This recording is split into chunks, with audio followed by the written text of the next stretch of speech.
You got questions, we've got answers. Hi, I'm Kevin Eikenberry, answering the questions that new leaders ask us. Our goal is to help all leaders become more successful, productive, and confident. Today, we're talking about the traits of leadership avoiders.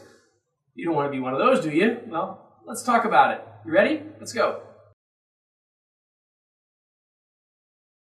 I was recently asked this question, Kevin, how do I deal with a boss who is a leadership avoider?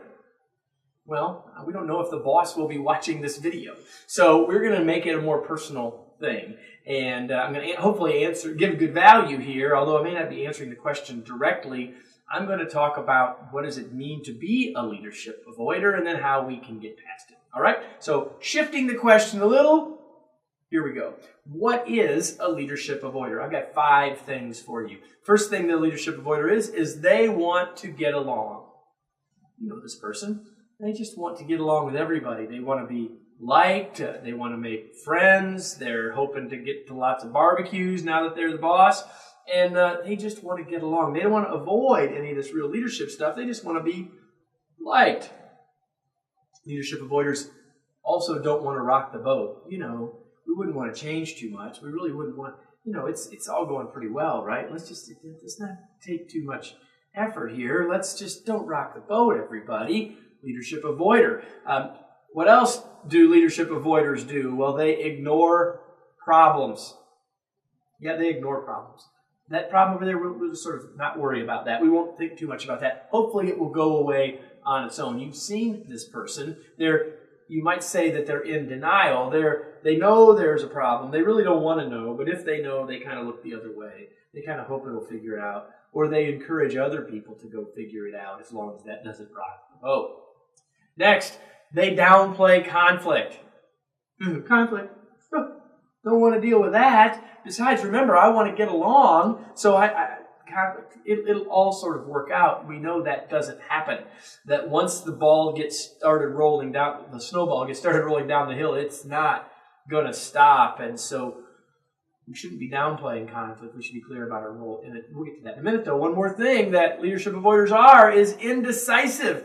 They're indecisive. They don't want to make a decision because they don't want to rock the boat. They don't want anyone to dislike the decision. And, the status quo's been working for us pretty well, right? Been broke. Don't fix it.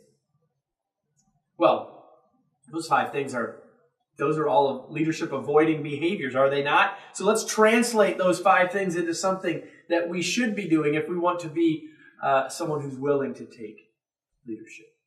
Here they are. Taking those 5 and flipping them around. First, they don't want to just get along. They want to get results. Leaders want to get results. They know where they want to take the group. They know that results are part of their responsibility, and so they're doing the things in a kind and tactful way, but they're doing things to get results that will make a difference.